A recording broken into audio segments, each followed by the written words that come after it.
والصلاة والسلام على سيد الأنبياء والمرسلين أبي القاسم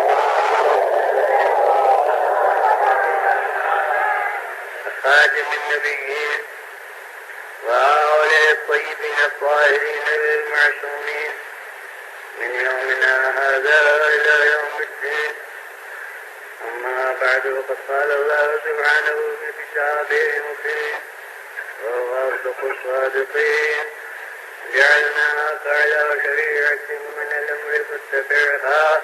صلوات.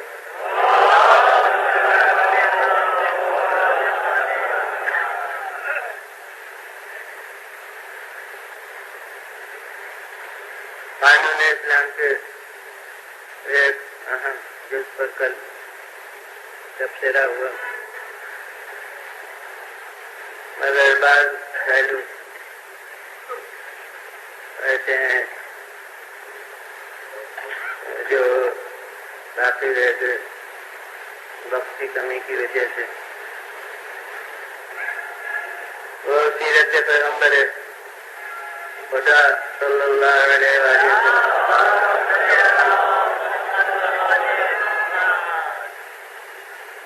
ایک اہم پہلو ہے، اور میں نے کہا کہ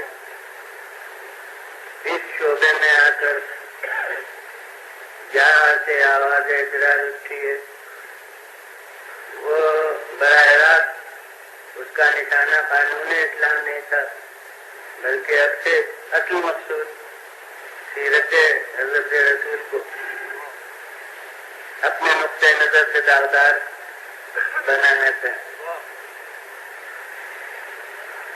تو اب اس سلسلے میں ظاہر ہے کہ میں ہر قدم پر احساس تنگی وقت کا کر رہا ہوں. جب سے صرف 2 دن رہ گئے ہیں اور انہیں میں بس اس حد تک کہ اس موضوع کا متعلق یعنی اصل موضوع شریعت اسلام اس کے متعلق سے کچھ عرض کر سکنا ہے وہ عرض ہو سکتا ہے. تو اس بنا پر بس اس سلسلے میں ایک مختصر جواب جو میں نے غیر کو دیا اور وہ مطمئن ہو گیا.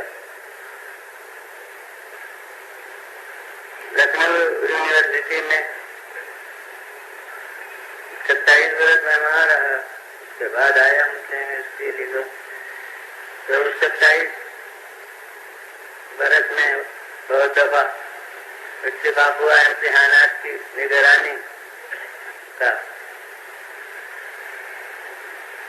تو اب جن حضرات کو یہ تعلقہ ہوا وہ جانتے ہیں کہ وہ 3 گھنٹے گزارنا بہت ہی مشکل ہوتے ہیں، جس میں یہ نگرانی کرنا ہوتی ہے. انہیں کوئی اور کام اس میں کر ہی نہیں سکتے سوا یوں بے ضابطہ طور پر کوئی کرے یا آرام بھی کر لے اور سو بھی جائے، لیکن یہ کہ قانوناً روا نہیں ہے نظام ہے یونیورسٹی کے لحاظ سے کہ اس دوران میں کوئی سوا نگرانی کے اور کام ہو. تو وہاں ساتھ ہوتا تھا مختلف شعبوں کے اساتذہ کا. تو ہمارے یہاں لکھنؤ یونیورسٹی میں جب وہ قائم ہوئی ایک شعبہ مشرقیات رہا، اور شعبہ مشرقیات میں ایک شعبہ عربی اور فارسی کا اور ایک شعبہ سنسکرت کا. تو عربی اور فارسی کے شعبے میں مولوی آتے تھے اور سنسکرت کے شعبے میں پنڈت حضرات. تو اب ایک دفعہ نگرانی میں ایک پنڈت صاحب کا ساتھ ہوا. 2 آدمی عموماً ہوتے ہیں نگراں، تو اب وہ ان سے ملاقات تو ہوتی رہتی تھی، ساتھ سلامت ہوتی تھی، لیکن اطمینانی کبھی ایسی ملاقات کے 3 گھنٹے گزارنا یہ اس دن کے پہلے نہیں ہوئی تھی. تو اس ذہن میں انہوں نے پنڈت صاحب نے کہا، اور یہ انداز سے ظاہر ہے کہ واقعی آدمی کو اطمینان حاصل کرنا ہے یا صرف بیٹھ ٹھیک کرنا ہے تو نہیں محسوس ہوتا تھا کہ واقعی ذہن میں ان سے ایک چیز ہے اور وہ چاہتے ہیں کہ اس کو صاف کریں، تو انہوں نے یہی چیز پیش کی کہ حظ نفس پورا کرنے میں عام افراد کو تو قانون میں کم حق دیا گیا، یعنی زیادہ سے زیادہ 4، یعنی اب یہاں اصل تعدد ازواج مرکز اعتراض نہیں، مگر اس کی حد بندی عوام کے لیے گویا یعنی افراد امت کے لیے 4 تک کی رکھی گئی، اور پیغمبر اسلام صلی اللہ علیہ وسلم نے اپنا حصہ اس میں زیادہ رکھا، تو یہ تفریقہ بلندی ہے معیار بلندی کے خلاف محسوس ہوتا ہے، یعنی جتنا دوسروں کو دیا گیا تھا اتنا ہی خود بھی عمل کرتے تو کوئی اعتراض نہیں تھا، مگر یہ کہ یہ فرق جو ہو گیا کہ انہیں تو اب 4 تک کا اور آپ کے دیے یعنی حضور قرآن تو حق جتنا تھا اس کی کوئی حد نہیں، مگر بنا واقعات اس کی تعداد 9 تک پہنچی، تو یہ فرق یہ ایک بلند ذات کے خلاف محسوس ہوتا ہے۔ تو اب میں نے جو جواب دیا، اور کوئی جواب میں صرف لاجواب بنانے کے لیے نہیں دیا کرتا، بلکہ مقبول یہ ہوتا ہے کہ واقعی خلق جو ہے وہ دور ہو جائے۔ اب وہ جس بنیاد پر میں نے جواب دیا اور وہ مطمئن ہو گئے، جو اس بنیاد سے متفق نہ ہو پھر اس سے مطالبہ ہے کہ وہ خود کوئی جواب دے۔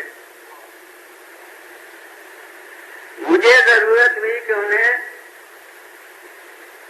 اپنے یہاں کی فقہ اسلامی کا ایک مسئلہ سمجھاؤں،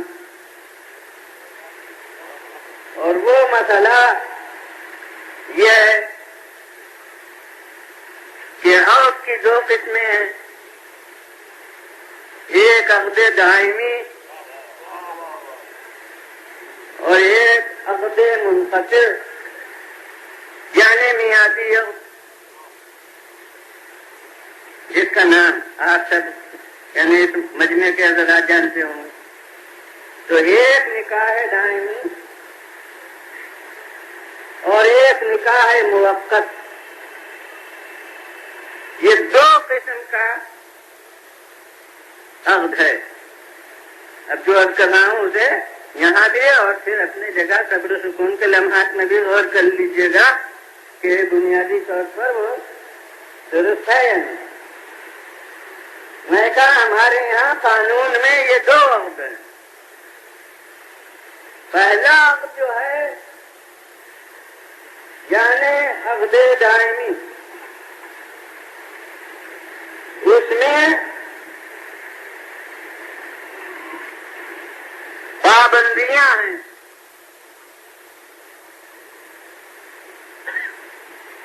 اس میں قانون میں بہت سے مطالبے ہیں کہ ان کی پابندی کرو، اور دوسرا جو ہے یعنی عقد موقت، کیونکہ وہ لفظ کچھ لوگوں کے لیے باعث بحثت ہوگا اس لیے نہیں بول رہا ہوں۔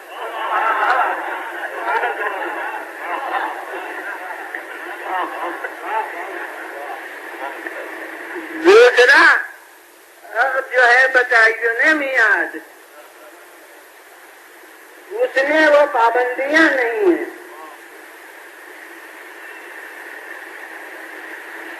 اب ظاہر ہے کہ پھیلا کے عرض نہیں کرنا ہے، اصولی جو اس کے جز ہیں استدلال کے وہ عرض کر رہا ہوں. اب کسی کی اگر نہ سمجھ میں آئے تو فرصت سے مجھ سے پوچھ لے.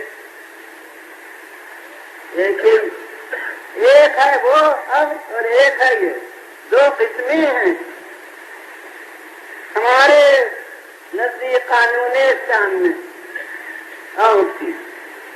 اور پہلے عقد میں پابندیاں ہیں، دوسرے عقد میں وہ پابندیاں نہیں ہیں،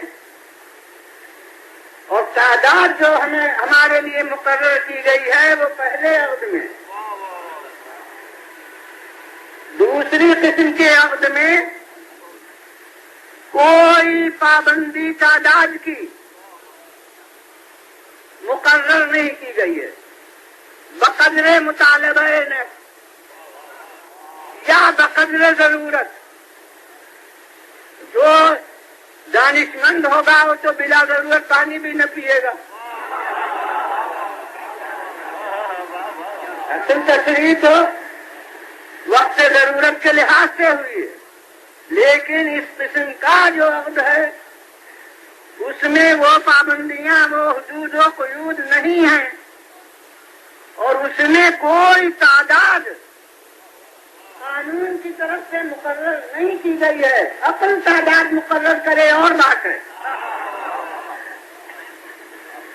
لیکن قانون کی طرف سے اس میں کوئی قید نہیں ہے. تو یہ غلط ہے کہ حظ نفس میں اپنا درجہ زیادہ رکھا. حظ نفس میں تو ہمیں لامحدود حق دیا اور پابندیوں میں اپنا حصہ زیادہ رکھا.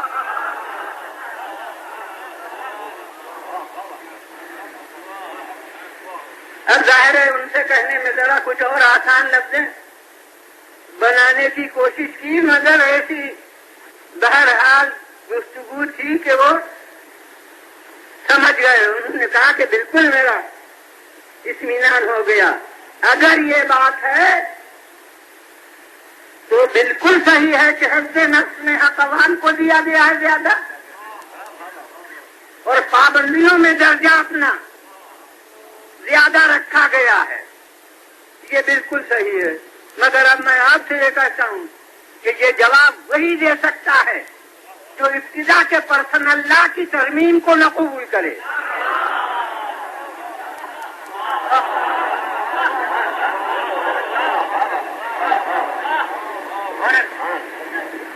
ورنہ جو اس ترمیم کو جو شروع میں ہو گئی ہے، یعنی ایک قسم ہی منسوخ ہو گئی پوری، اور وہ ہمارا گویا جرم بن گئی، اور بس ایک قسم رہ گئی، تو اس کی بنا پر میرے نزدیک معقولیت کی دنیا میں کوئی جواب نہیں ہے.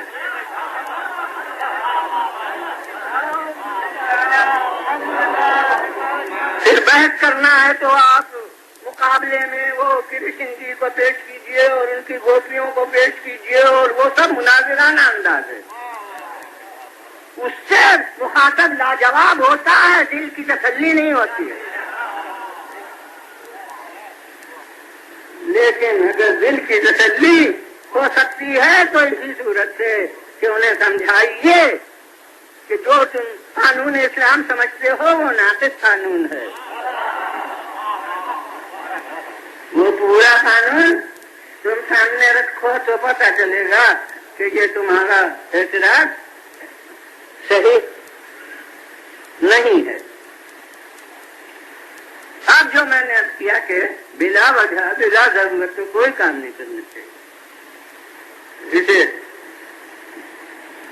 اب یہاں چونکہ کتاب کا نام یہی ہے تو مجبوراً مجھے نام لینا ہے کہ ایک میری کتاب متع اور اسلام وہ لکھنؤ کے امامیہ مشن سے بھی 2 دفعہ شائع ہوئی ہے، اور آپ کے پاکستان کے امامیہ مشن سے بھی 2 بار شائع ہوئی ہے. اور یہ بہرحال تعلی نہیں ہے، مگر یہ کہ میرے علم میں بہرحال اتنا ہی ہے کہ دنیا کی کسی زبان میں، یہاں تک کہ عربی اور فارسی میں بھی اس موضوع پر اتنی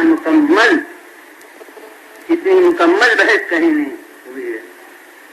یہاں تک کہ ہمارے دوست تھے اور بعد میں تو پاکستانی ہو گئے تھے، لہذا آپ آزاد جانتے ہوں گے، یعنی جناب نیاز فتح پوری انہوں نے تبصرہ اس کتاب پر نگار میں کیا تو یہ لکھا کہ یہ سب تک ہے کہ اسلامی عالم بحث کر سکتا ہے، اس سے زیادہ مکمل بحث میں نے کہیں نہیں دیکھی ہے، اور بلا شبہ اس کے مطالعے کے بعد یہ نتیجہ نکلتا ہے، اور اپنی جگہ بھی میں نے جہاں تک غور کیا ہے یہی بات ہے کہ بلا شبہ شریعت اسلام میں یہ حکم تھا زمانے رسول میں،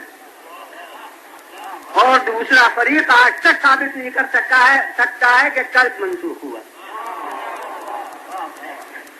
اب اس کے بعد انہوں نے اپنی آزاد خیالی سے کہا کہ وہ بہرحال وہ تو صحیح ہے کہ تھا یہ حکم، لیکن دیکھنا یہ ہے کہ موجودہ زمانے میں جبکہ آزادی اپنے تمام جائز حدود سے آگے بڑھ رہی ہے تو اب یہ مناسب ہے اس کا رواج دینا یا نہیں ہے۔ تو اس پر میں نے مختصر تبصرہ یہ کیا پھر کہ اگر آزادی جائز حدود سے بڑھ رہی ہے تو کوشش کرنا چاہیے کہ آزادی کو جائز حدود میں لایا جائے، نہ یہ کہ قانون کو منسوخ کر دیا جائے۔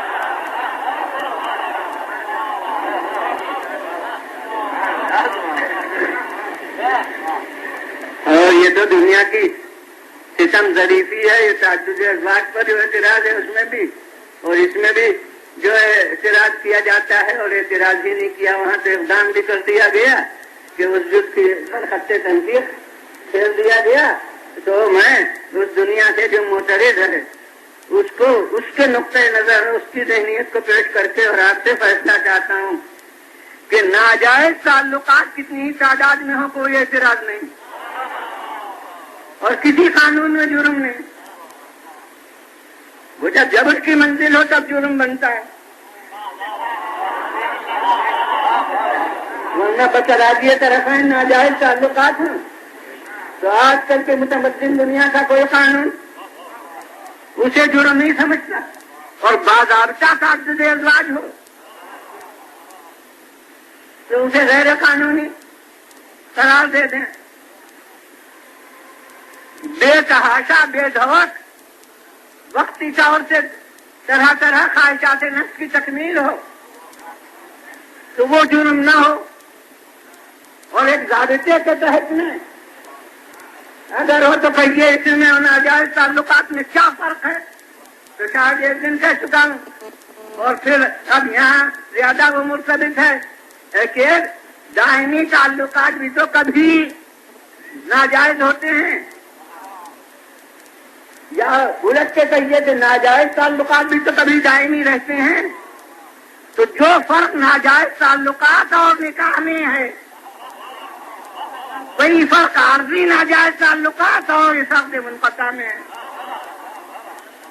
تو دائمی اور عارضی ہونے سے جواز عدم جواز نہیں پیدا ہوتا، باضابطہ اور بے ضابطہ ہونے سے پیدا ہوتا ہے۔ بولا جی ویلنا پھر ویلنا آواز بولے۔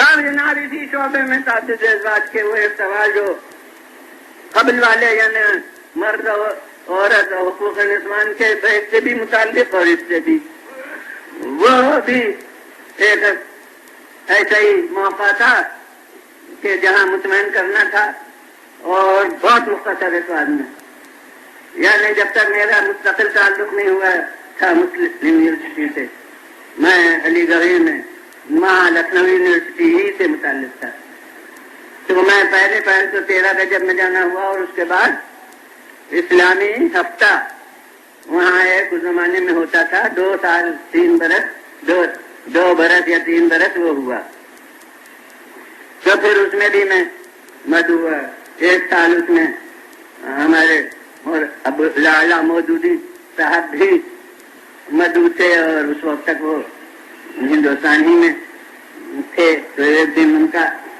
بیان تھا، دوسرے دن میرا تھا۔ اب اس کی تفصیل نیت کرنا ہے، بہرحال اس اسلامی ہفتے میں پہلی مرتبہ جو میں گیا تھا، اور اس وقت وہاں اشتراکیت یعنی کمیونزم چھایا ہوا تھا یونیورسٹی پر. تو 2 دن میں 7 تقریریں میری ہوئی، جس میں ایک تقریر کمیونزم اور اسلام پر تھی، اور وہاں ہر تقریر کے بعد حق دیا جاتا ہے سوال کا کہ جس کو اس تقریر کے متعلق کچھ پوچھنا ہو.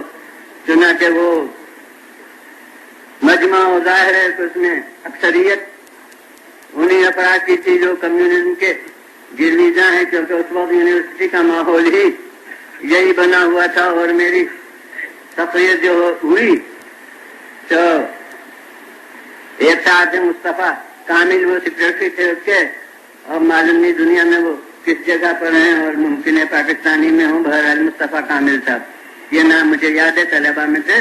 تو وہ اس کے روح رواں تھے، وہ خود اسلامی نقطۂ نظر سے تھے. تو وہ جب سوالات کا حق ہوا، 1 گھنٹہ تقریر ہوئی کمیونزم اور اسلام پر، اس کے بعد سوالات کا مطالبہ ہوا تو ایک سوال بھی نہیں ہوا. ایک آدمی نے بھی کچھ نہیں دریافت کیا کہ یہ بات ہماری سمجھ میں نہیں آئی. تب انہوں نے بہت جوش و خروش سے پھر کہا کہ آج یونیورسٹی سے کمیونزم کا جنازہ نکل گیا. تو خیر اس وقت تو مجھے کوئی جنازہ نکلتے دکھائی نہیں دیا، مگر یہ کہ بعد میں ایک حیثیت سے گویا ان کی بات صحیح نکلی. یعنی وہ یونین کے جو الیکشن ہوتے تھے اس میں، یعنی طلبہ کی یونین کے الیکشن اب بھی ہر سال ہوتے ہیں جب تک جس دور میں کہ ایمرجنسی نہ ہو تب عام نظام کے تحت میں ہوا کرتے ہیں الیکشن یونین کے. تو اس کے پہلے ہر دفعہ وہی افراد منتخب ہوا کرتے تھے، وہی صدر، وہی سیکریٹری اور وہی جوائنٹ سیکریٹری، سب وہی منتخب ہوا کرتے تھے. لیکن اس دفعہ جو الیکشن ہوا تو جتنے اسلام دوست تھے سب آ گئے، اور ان میں سے کسی کو اکثریت نہ حاصل ہوئی. تو گویا طلبہ کی زبان میں تو جنازہ نکل گیا، اور وہ تناسب آج تک قائم ہے. یعنی جو انقلاب ہوا وہ وقتی نہیں تھا، وہ آج تک برقرار رہا. تو خیر اسی میں جب 6 تقریریں ہو گئیں تو اب 7ویں عجیب قسم کی وہ محفل مرتب ہوئی. اب دیکھ لیا انہوں نے، گویا مجھے بھی آزما لیا طلبہ نے.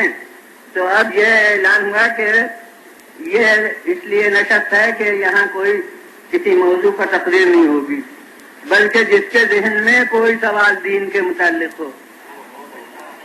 اب جناب میں ہوتا تو ڈرتا کہ یہ تو سلونی ہو گیا، مگر وہ مجھ پر ذمہ داری نہیں تھی گویا چیلنج کی.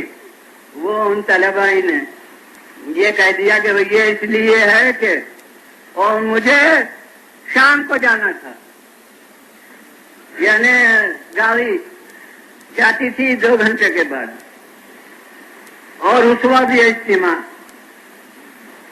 نماز جمعہ کے بعد اس نے یونین ہال ہی میں. تو وہ جو ذات یونیورسٹی علی گڑھ سے تعلق رکھتے ہیں وہ یونین ہال کی ساخت انہیں معلوم ہوگی کہ وہاں نیچے گیلریاں ہیں نشست کی، اور ایک ڈیس ہے، اور اس ڈیس کے اوپر بھی جگہ ہے کہ ضرورت ہو تو شرکا کچھ وہاں بھی بیٹھے. تو وہ نیچے اور اوپر وہ تمام پر ہو گیا. اب ظاہر ہے کہ سوچ سوچ کے لوگ سوالات لائے، کیونکہ اعلان ہو چکا تھا کہ اسی مقصد سے یہ اجتماع ہے، اور وہ کسی ایک شعبے سے متعلق بھی نہیں.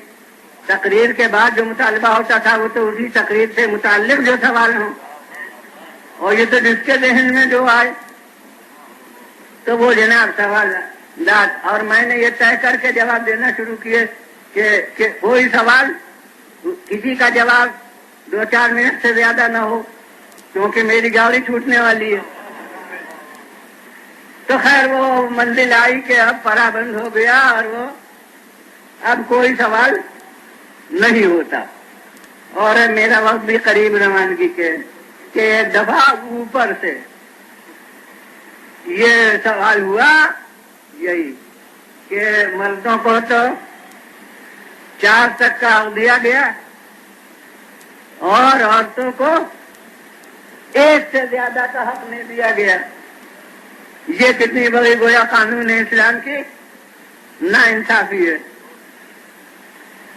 تو اب میں نے اس مجمع کو جو میرے سامنے تھے مخاطب کر کے کہا، میں ادھر دیکھ کے کیا کہتا،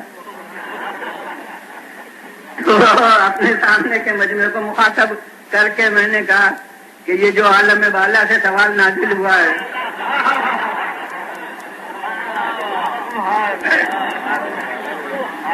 تو اس کے بارے میں مجھے بس یہ کہنا ہے کہ اسلام میں یہ شادی یا رشتہ ازدواج صرف حظ نفس کی تکمیل کا ذریعہ نہیں ہے، بلکہ مفاد بقائے نسل انسانی کی خاطر ہے، اور مرد کئی شادیاں کرے تو اس مفاد کو مدد پہنچتی ہے، لیکن عورت جتنی چاہے شادیاں کرے اس مفاد کو کوئی تقویت حاصل نہیں ہوتی۔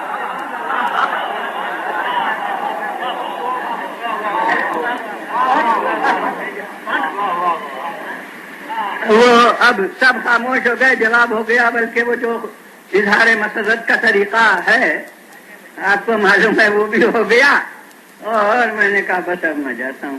چنانچہ اسٹیشن چلا گیا تو وہ آخری بات تھی اس لیے وہ مجھے یاد بھی رہ گئی، اور وہ میرے موضوع سے متعلق ہے۔ بس جناب اب زیادہ آج تمہید میں طول نہیں دوں گا، کیونکہ تاریخ کے تقاضے سے جو حل بیان کرنا ہے اس میں زیادہ اختصار سے کام نہیں لینا ہے۔ تو میں کہتا ہوں کہ ہماری تاریخ بھی نمایاں کر رہی ہے کہ شادی کن کن مقاصد سے ہوا کرتی ہے اسلام میں۔ صرف حظ نفس کی تکمیل کا ذریعہ نہیں ہوتی، بلکہ بہت سے اس میں بلند مقاصد مضمر ہوتے ہیں۔ بلا فاصلہ آپ کے ذہن کو منتقل کر دوں کہ امیر المومنین نے جو جناب ام البنین سے فرمایا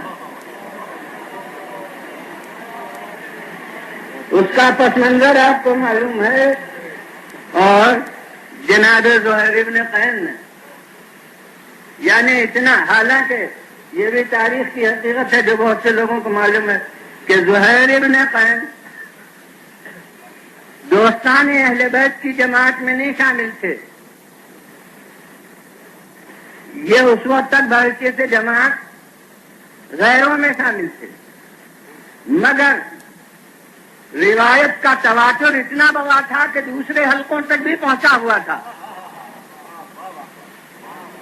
مسلم ابن اوسجا اگر یہ گفتگو کرتے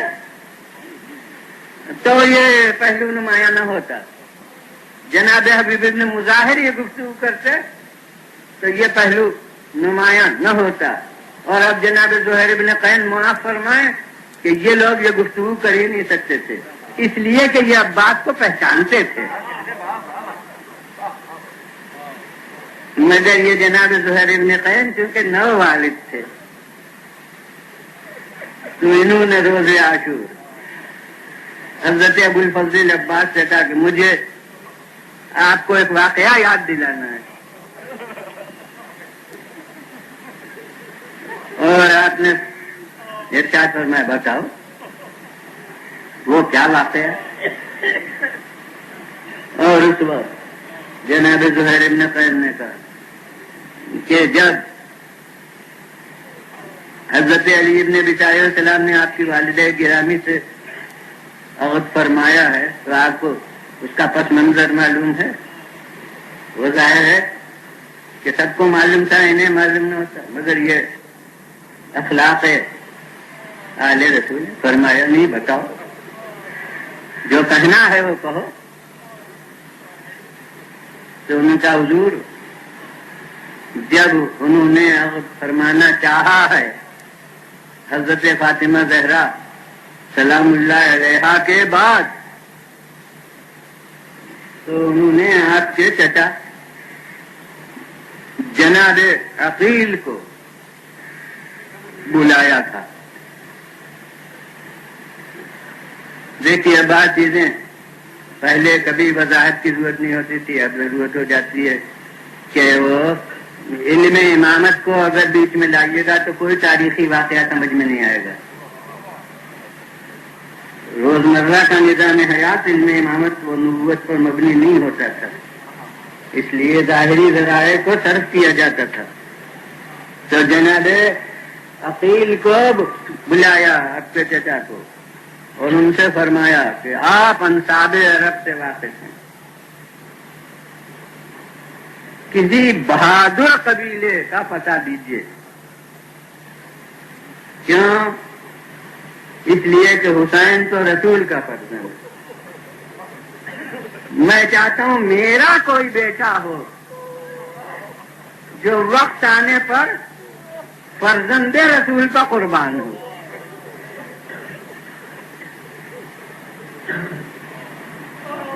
یہ امیر المومنین نے فرمایا.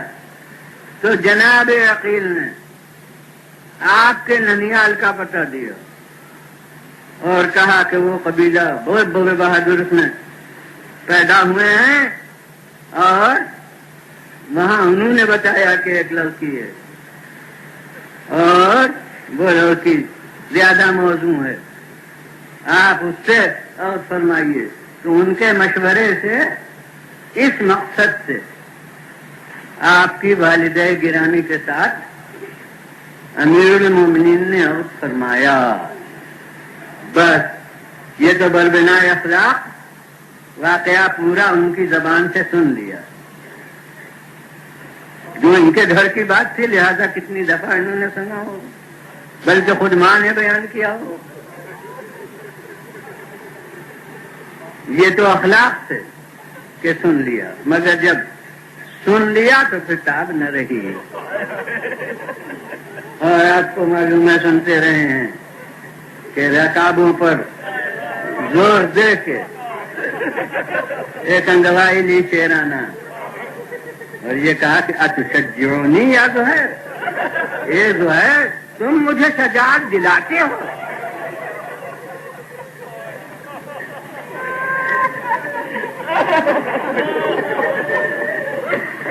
تو اب آپ دیکھیے یہ شادی کیا ہے؟ تمہید قربانی ہے، یعنی یہ نکاح کیا گیا ہے بغرض قربانی.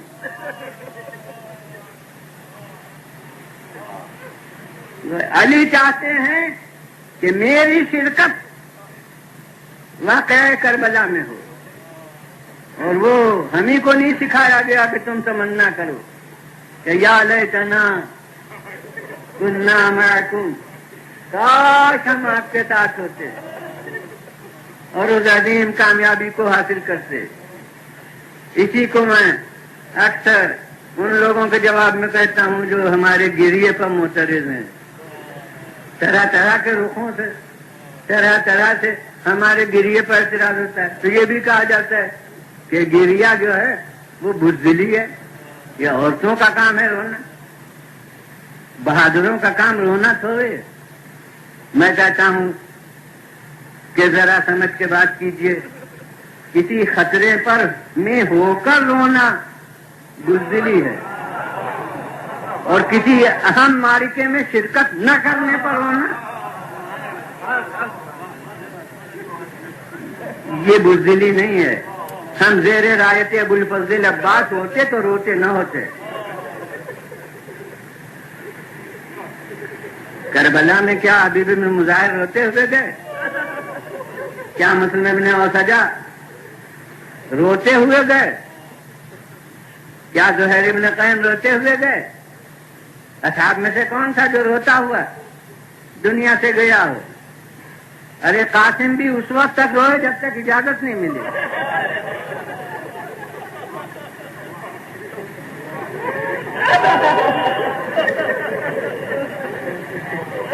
تو کربلا میں کون روتا ہوا گیا؟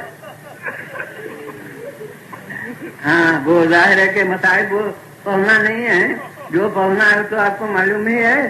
مگر میں عرض کرتا ہوں کہ قاسم نہیں روتے ہوئے گئے، عباس روتے ہوئے نہیں گئے، علی اکبر روتے ہوئے نہیں گئے، مگر زین العابدین عمر بھر روئے.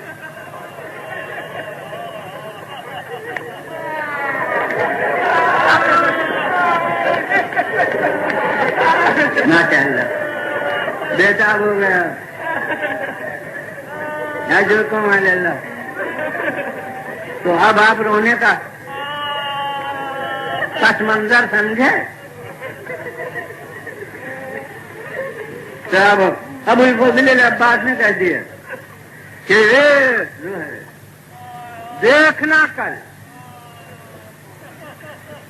ایسی تلوار ہو. اب یہ ہمارے محاورے ہیں لکھنؤ کے معلوم نہیں. تلوار کروں گا یہاں پر یہی محاورہ ہوگا. ایسی تلوار کروں گا کہ دنیا یاد رکھے گی. خدا کی قسم ولولہ ان کی شجاعت کا یہی تھا. اب یہ کیا کروں کہ روز عاشور حکم امام کے تحت شجاعت کے ولولے بھی نثار کر دیے گئے.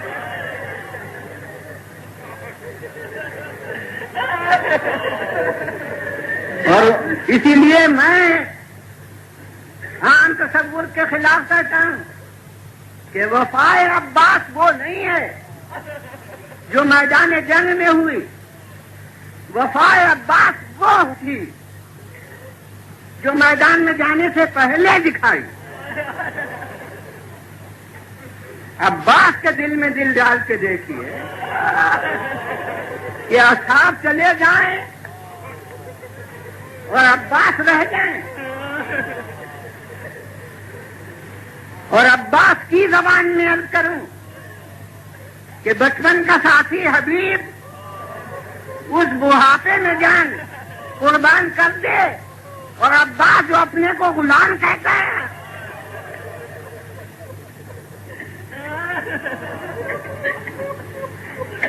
وہ زندہ سلامت رہے. یہ عباس کے لیے ہر قدم پر قربانی تھی. اور خیر جب اصحاب تھی، جب تک اصحاب تھے اس وقت تک تو خیر، لیکن جب گود کے پالوں کی باری آئی تو اونا محمد چلے جائیں اور عباس زندہ رہیں اور فرزندان عقیل چلے جائیں اور عباس صحیح سلامت کھڑے رہیں. اور سب سے بڑھ کے یہ کہ ارے بھائی حسن کی یادگار وہ تلواروں سے ٹکڑے ہو جائے اور عباس، مگر وہ تو جس وقت علم ملا اسی وقت سمجھ لیے کہ اب مجھے تو یہ داغ سب اٹھانا ہے. یہ علم نہیں ہے، میرے پیروں میں زنجیریں ہیں. جذبات شجاعت کے جتنے ہیں بخدا علم کے احترام پر قربان ہوئے ہیں. اور اسی لیے تو تمام سامان اعضاء حسین کی طرف منسوب، مگر علم جو ہے وہ عباس کا ہے.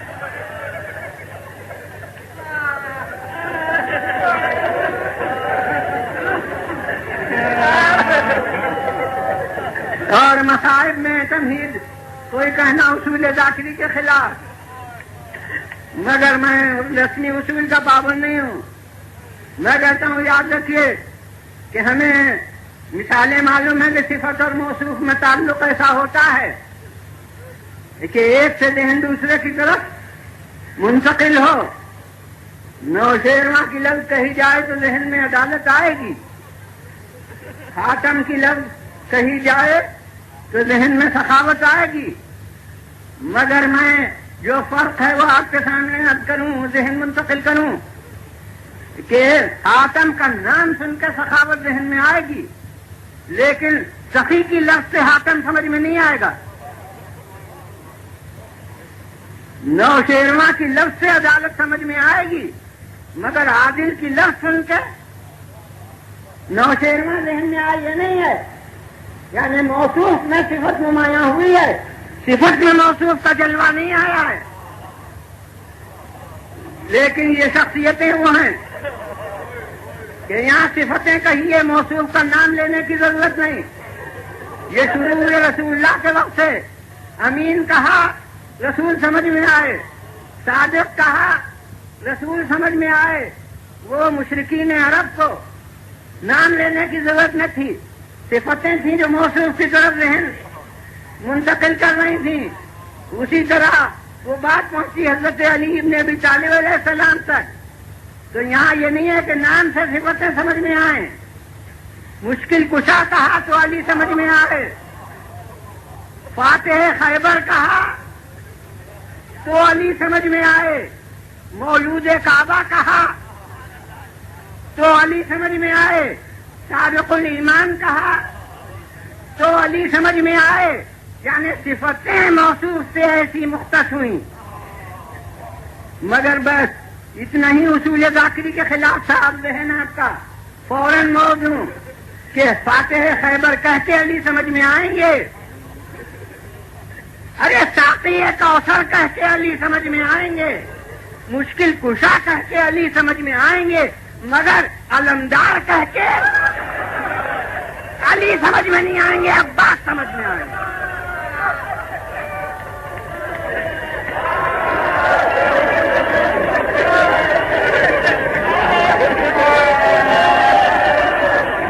حالانکہ علی نے کیسی علم برداری کی،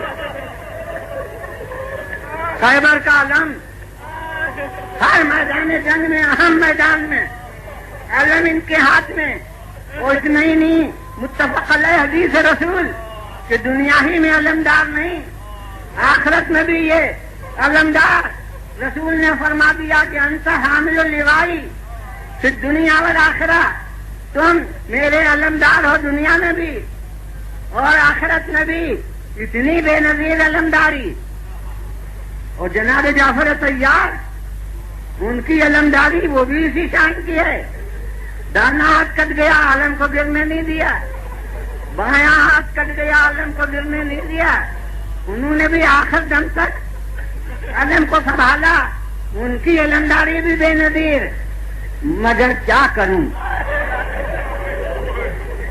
کہ علمدار کہہ کے نہ جعفر طیار سمجھ میں آتے، نہ حیدر کرار سمجھ میں آتے، علمدار کہہ کے تو بس عباس وفا سے آئے۔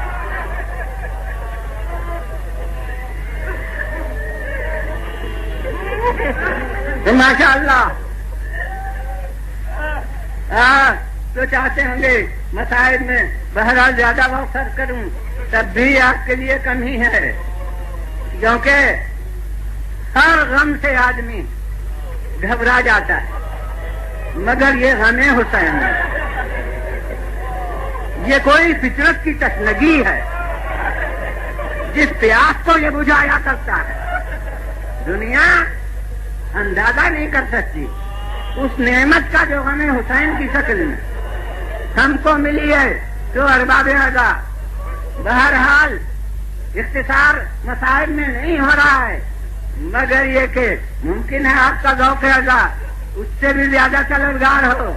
بہرحال ابھی مجھے ظاہر ہے ہمارے والد ماجد فرمایا کرتے تھے، اور وہ بھی اپنے دور میں بڑے ہی کامیاب ذاکر تھے، وہ فرمایا کرتے تھے کہ ابو الفضل عباس کا حال پڑھنے کے لیے قوت چاہیے۔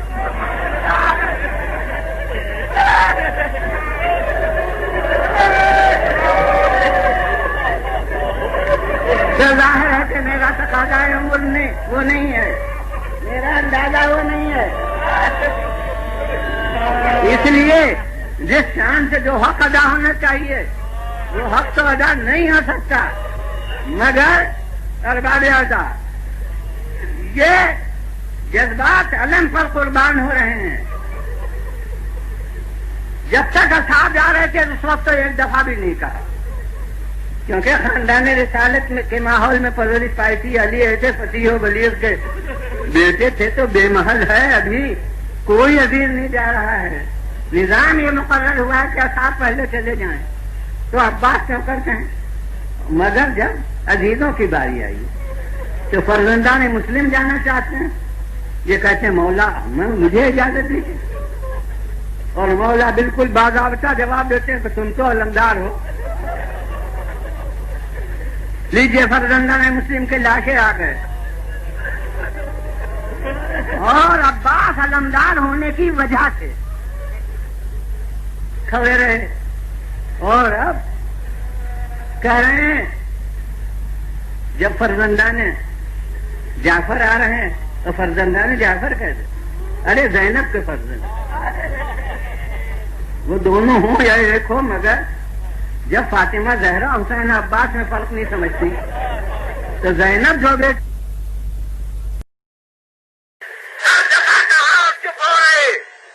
لیکن جب قاسم کی لاش آ گئی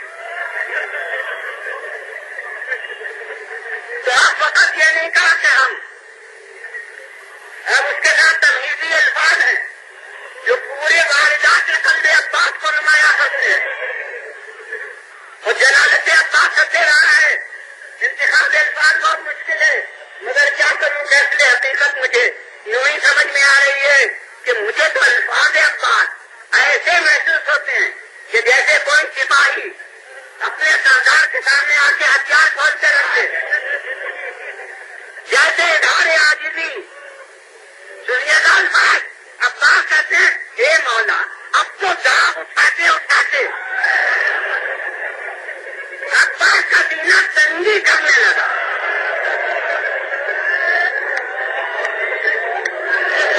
یعنی مولا اب بس کی بات نہیں ہے.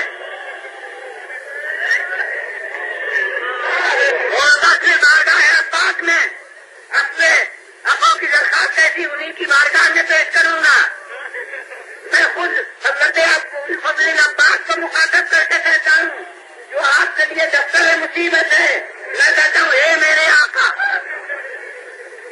اے میرے شہزادے اے میرے مولا اے ابو الفضل عباس بے شک بہت صبر کیا بے شک بڑی برداشت سے کام لیا مگر بس آپ عباس ہیں اور یہ حسین آپ بھی چلے جائیے یہ آپ کا نام بھی اٹھا دیں گے.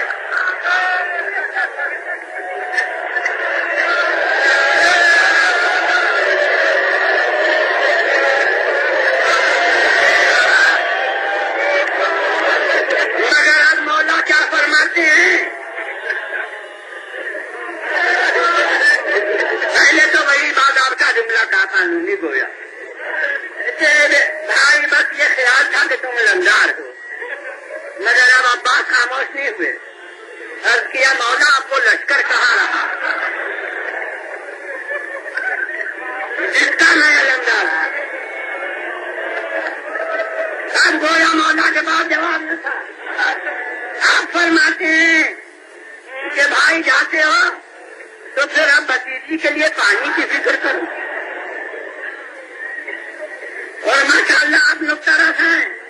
میں کہتا ہوں حسین کے نام کا پانی ہر جگہ رکھا جاتا ہے اور ہر مذہب و ملت کے لوگ پیتے ہیں. جہاں جہاں وہ پانی رکھا جائے اس کا نام سبیل ہے.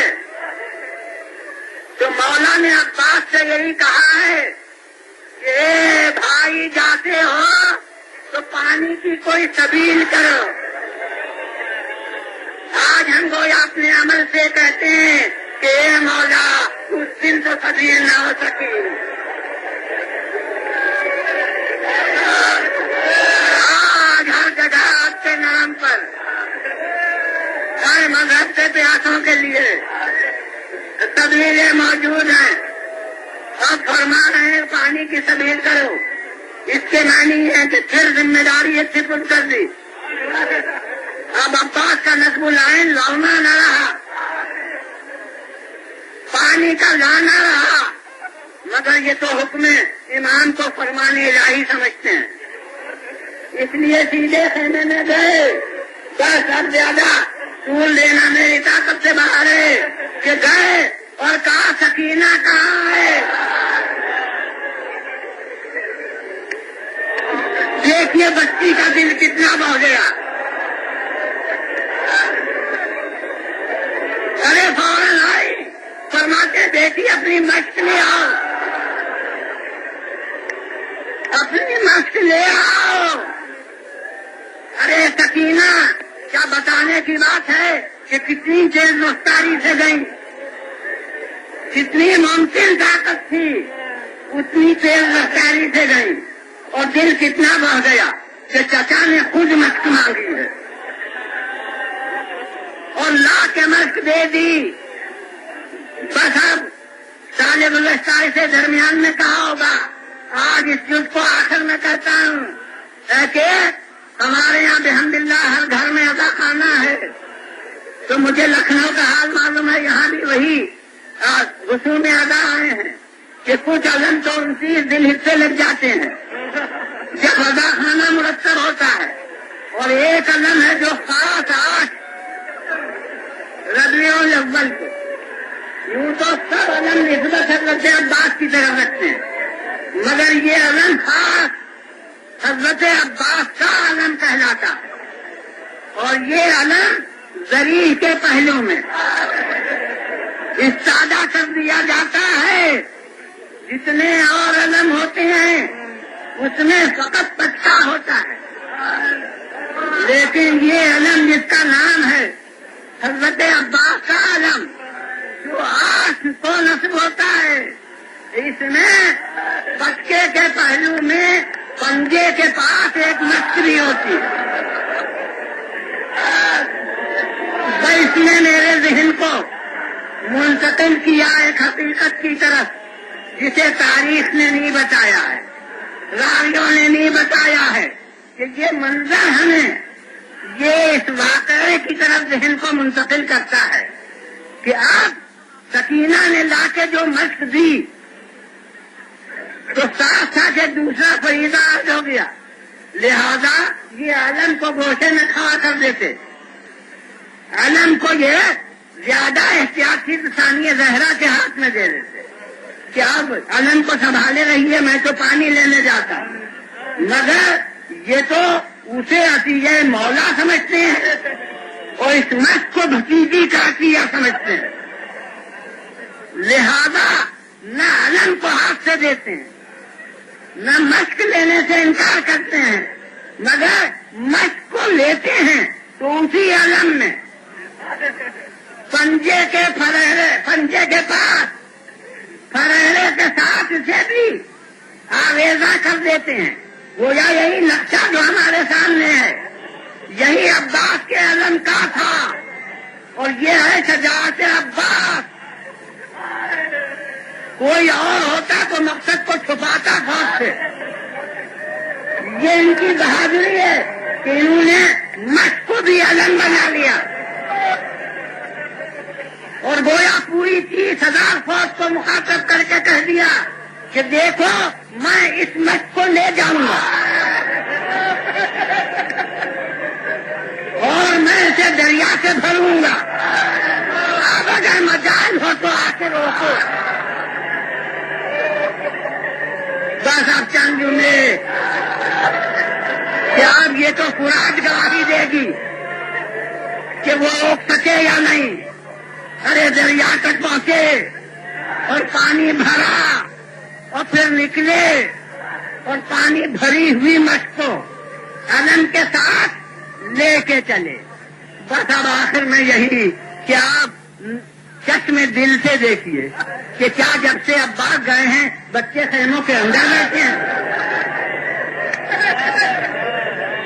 یقیناً بچے خیمے کے دروازے پر ہیں اور نظریں علم پر ہیں اور دیکھ رہے ہیں کہ علم دریا کی طرف بہ رہا ہے، اور پھر اس کے بعد علم دیکھا خیمے کی طرف آ رہا ہے، ادھر علم بڑھ رہا ہے، ادھر ان کا دل بڑھ رہا ہے.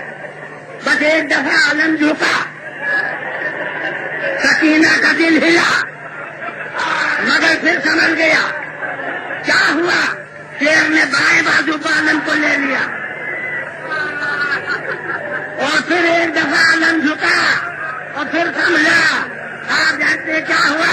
کٹے ہوئے بازوؤں میں علم کو سنبھال لیا. بس ارباب تھا. ایک دفعہ علم جھکا، حسین نے کمر تھامی، سکینہ نے دل تھاما. ارے میرے چچا